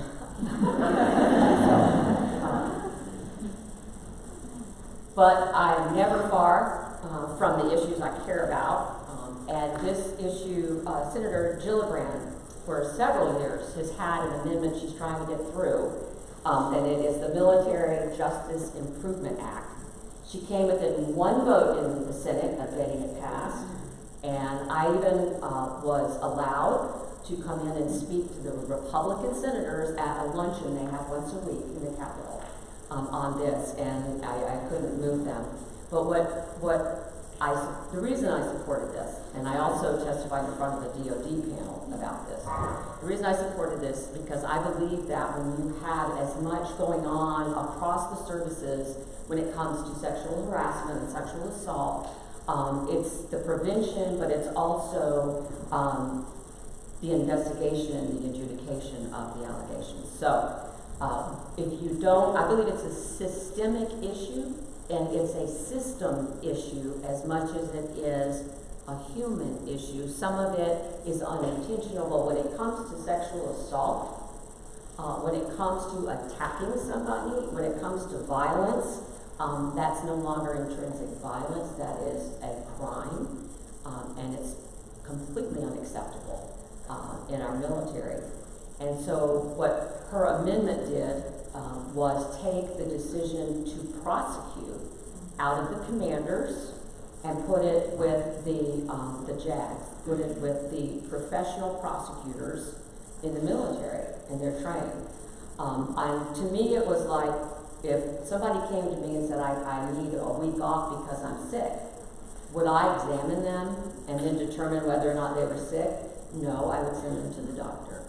So here, if somebody comes and says, I was assaulted in my barracks, I was assaulted in the field, the commanders, yes, that is reported to them, but I just feel it's cleaner and it's more objective and it just makes sense to have the decision after the investigation, to have a decision after the evidence has been examined, whether to prosecute or not, and then it goes into the court. So I supported that fully. I went to a press conference in D.C. At the Capitol and spoke my mind on that as well. She's still trying to get that passed. But we have to move forward. We have to talk about this some, and I believe absolutely that we need to talk about this with men and women. It's a problem for all of us, but this is not a women's issue. This is a leadership issue, and it's an issue that is mission degrading, it's unnecessary, and it's harmful. So it's being addressed. You have an adjutant general who is determined to address the overall climate in the Guard, the treatment, the respect, the equity, the inclusion of everybody. But if these issues were easy, they would have been done. But you have an opportunity and a window here to get some of these changes made. I use her as an example, not as something that you should support. I'm not making this political, but this is important to all of us. Yes? I'm sorry, your slides, I think, got stuck. Oh, no. There it is. I told you I haven't done this before. So that's the Military Justice Improvement Act. There are other notions out there. Some I feel just don't go far enough, but we have to make it objective wherever we can so that all our people are respected and treated fairly. So, service throughout history. This is the part where I read a lot. It took me a lot longer to do this. Oh, I'm running over. Because women in history, women in history have been there and done that. And we're part of a long line of women who, before our country was formed even, would serve. They served in militias, they served in the military. They didn't do it overtly. Many of them, like Miss Jeannie Hodger, did it by hiding her gender. She enlisted in 1862 on a 3-year term as Albert Cashier. She was born in Ireland. They think she may have started dressing as a boy to help her dad tend the sheep. When she immigrated, there were no jobs for young Irish women. She became her alter ego, and she got work in a factory. And then she enlisted because she wanted to serve her country, her new country, and that's how she could do it. Frances had a different story. Frances enlisted with her husband. And she, again, concealed her identity, and she's from Minnesota. And they fought through 18 battles together until on the 18th battle he was killed. And she was wounded in the hip. She took a bullet in the hip. And when she was examined, her gender was revealed and she was discharged. But I can imagine the courage and the sense of adventure and the dedication it took for these women to do that. So we're going to move up a little bit in history. You've heard a lot about the women's auxiliaries in World War I. Well, by World War I, women were starting to be able to serve as themselves, but in very traditional roles. And these are switchboard operators that worked for the military. But they had to kind of fit into a job that society felt was appropriate for women at the time. World War II came along, and Great Britain was being bombed, they were being directly threatened, and so they really moved forward quickly in integrating women into some of their operations. And this is an auxiliary territorial service, and these women served in a mixed anti-aircraft battery from 1939 to 1945. So they mixed them, and this was controversial but it worked out really well. Their direct supervisor said that he really thought women would do well because they're so very good twiddling the switches. They were those words, twiddling the switches. And so the commanding general decided to make it better by being sure, he issued orders that only new male recruits would be assigned to these mixed batteries because they would not have been serving in the military long enough to have that bias against women. And that the senior officers must be seen as paternalistic, scholarly, academic father figures to reduce friction in the batteries.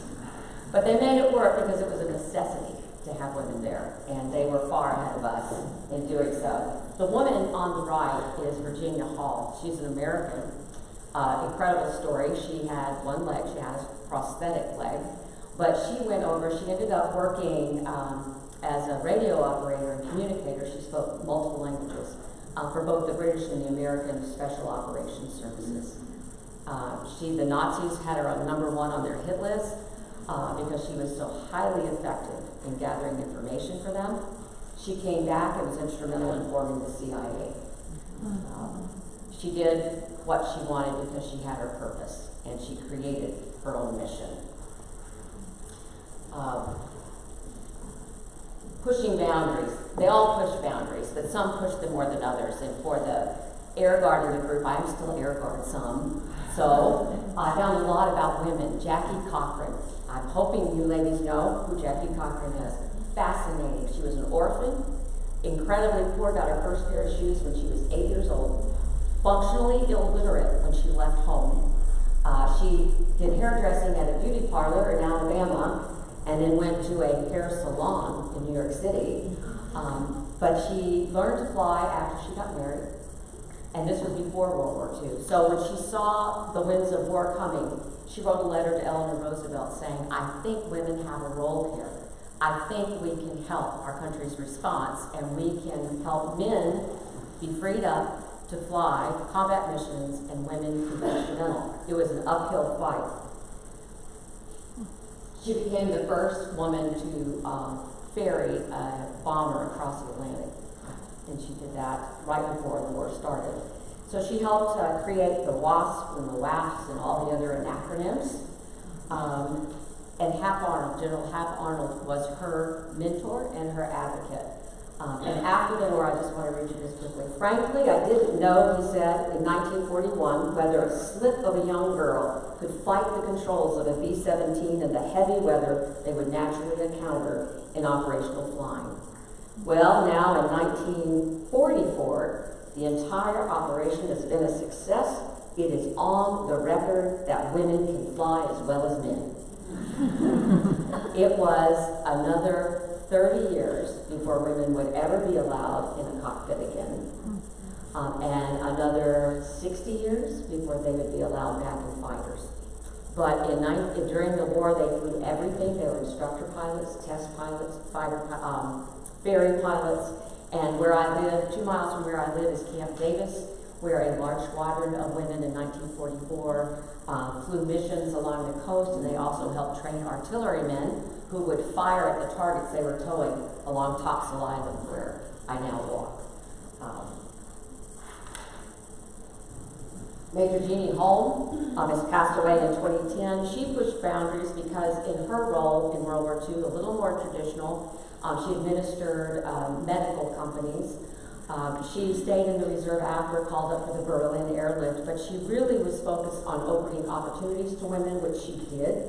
And we can be indebted to her for the beginning of opening up non-traditional career fields to women in the military.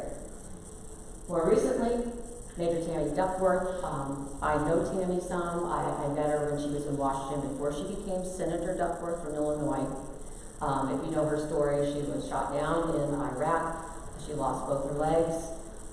That didn't stop her at all. She's a strong advocate for veterans. She's a strong advocate for having having an objective before you send troops to war.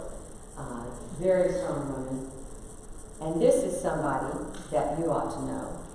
I have met Leanne as well. She is a Kentucky guardsman, and Tammy, by the way, was an Illinois guardsman. Leanne is a guard member from Kentucky, and as you can see, she was awarded the Silver Star, the first woman since World War II to be so recognized. Her story is incredible. I won't go into it all here, but she told me that she really wasn't assigned as a gunner to go on convoys, but she wanted something to do. She wasn't kept busy enough on deployment, so she asked to be trained, and she was. She happened to be in a armored part of a convoy, escorting an unarmored supply convoy when they were ambushed. A lot of soldiers were injured. She led an assault on the attackers and cleared them out, saved lives, and came home. And I don't believe she's still in the Guard now, but she is a hero for all of us, and just a symbol of what you can do. I know that you all have stories, and there's stories of the Green Mountain Boys that have just as much valor in them. Incredible things we've asked of our people. Incredible things. Now, I'm getting back to the personal. This may look familiar to you, General Knight. This is off your website. This is your mission statement.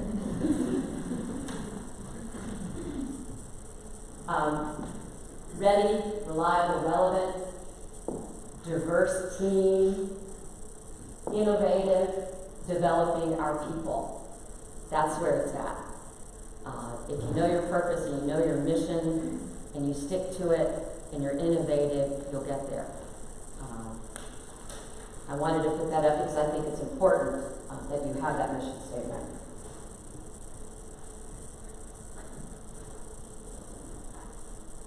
What's important to you? What are your values? Do you know them? Do you know the values of the Guard? Do you live them on duty, off duty? These are just questions for reflection, folks. Know yourself. Know where you're coming from. And I'd love to hear from you afterward. What is your guiding value? As a leader, as a potential leader, as a follower, what is your value? What's the most important thing to you? And what's next?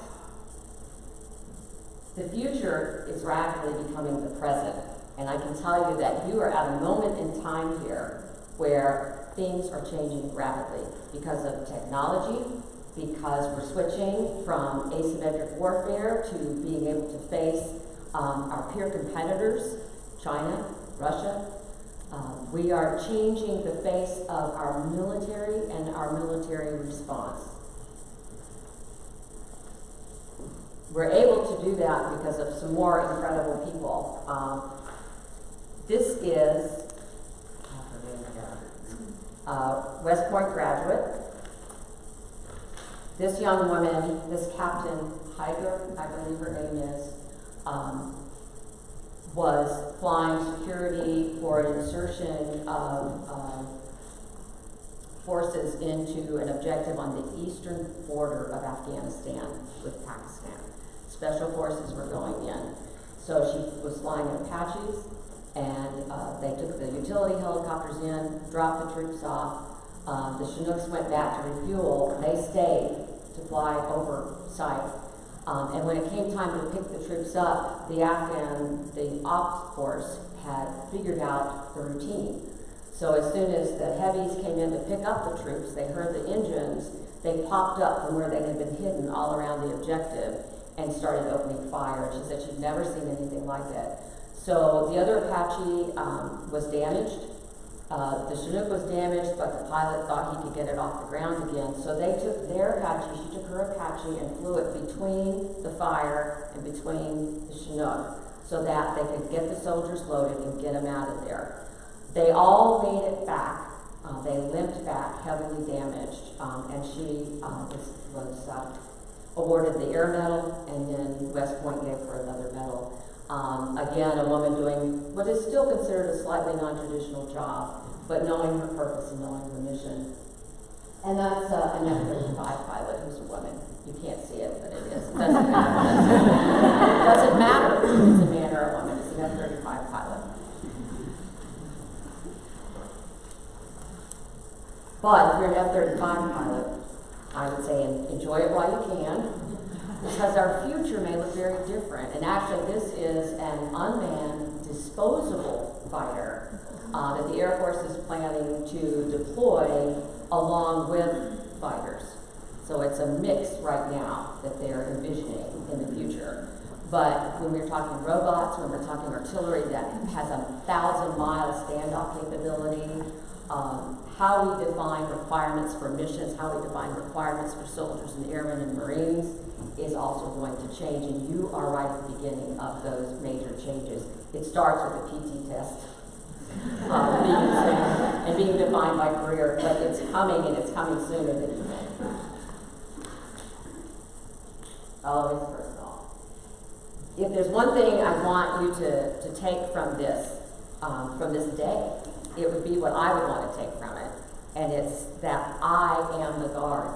You are the guard. Whether you're a colonel and you fly, whether you're a sergeant and you work on fuel cells, whether you drive a truck or you cook the meal, you are the guard. And you need to know that. And you are all these things, or you wouldn't be here. You wouldn't be wearing the uniform. So when a day is tough, when somebody treats you less than what you deserve, when you have difficulty being heard, don't give up, because we need you. We need every single one of you. And we need you to bring your friends. And we need you to be more women, because these things are bigger than us sometimes, and we know that we need more women in to make it better for women, to make it better for men, so that we can all be seen as equal and we can all give. So know that you are determined and daring, you are committed, you are amazing people. So never give up. I am so proud of you, and I'm proud to be here, and I do keep up with you, and I'm honored to have been asked, and I really apologize for going over so much. But I wish you well in your sessions. Speak out. Do I have 2 minutes for questions? Or take all the time you need. 2 minutes. I won't hold you up for your lunch. I know those box lunches are just delicious. Any questions? Any questions or comments? You want your lunch? Okay. Yes? I just was remembering back when I first came out of the Air Force and joined the Army National Guard to be in the band. And I did my first concert at the State House, and there was that grizzly old Army general. And then a couple of months later, you were elected. And I was like, thank God she's Air Force. Anyway, I love you, and I'm glad you called. Thank you. This sounds corny, I know, but in my heart, I love all of you, because I am still a Green Mountain boy, and I know the importance of what you do. I know you have good leadership. I know what some of his ideas are, and I would ask you to support those ideas. Give him more ideas today. Give him specifics. Give him ideas with solutions. Give him ideas that can be resourced. All of those things. Give him ideas that have a purpose and have a mission, because we are here because we're professionals and we have a job to do. And we can only do that the best we can by having all we can put on the table. So thank you, and thank you, General Knight, and enjoy your day and make it count. Thank you.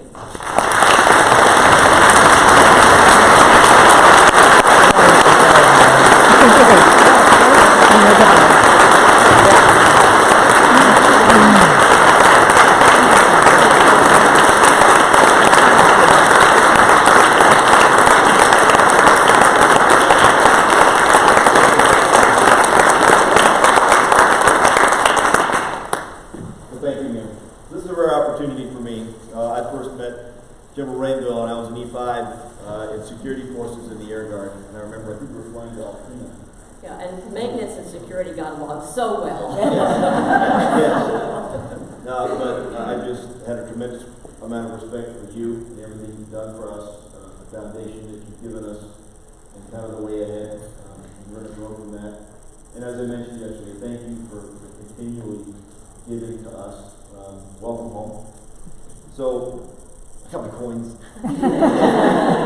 So, at the top, it's got the wing is representing our 306 commands, but it also says, put the Vermonters ahead, which is what General John Sedgwick said leading up to the Battle of Gettysburg, and they had a 32-mile forced march.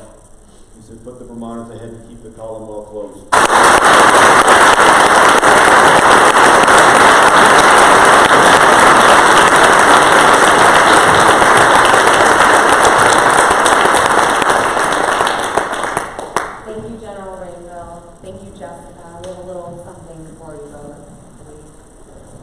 Also, thank you to the people who took the time to watch this through the live stream. We appreciate having you here. You guys can sit, like you said. And then you're going to be released for lunch really quick.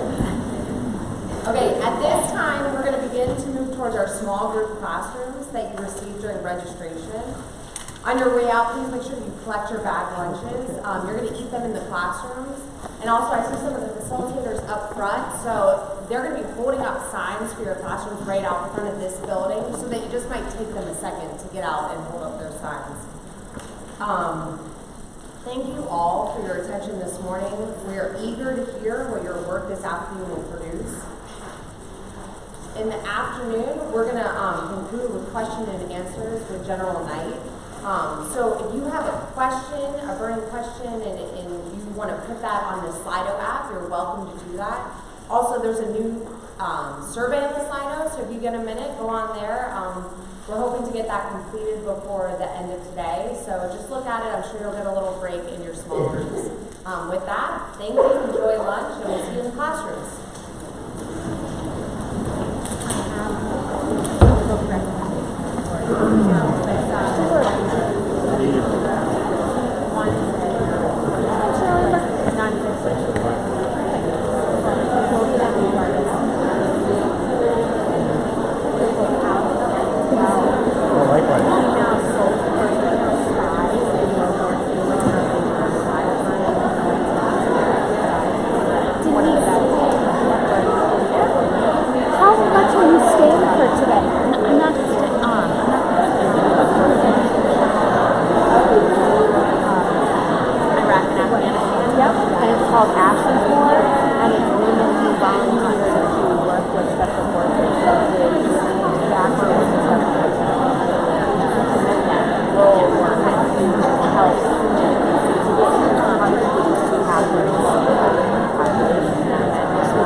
They don't realize not just personally. And actually now, Everything you present is good, but the first thing around coming in. yeah. How do I tailor it to a military? Yes, yes. But I also knew, I mean, I had a little bit of got it at the time. Those are the minutes. Yes, well, yeah. And now I like stop in order to make us have a house. Still segregated. But are you with the balance favors for me? I know. That's like 90% of the jobs in the entire year. Like you look at the two senior highest rated ones. It's a writer. It's not just a writer. It is highest skills. Even maybe it's sort of like, okay, I'm in the club. Within the club, this is my brain. So it's changed. Yes. Like you have it.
Thank you.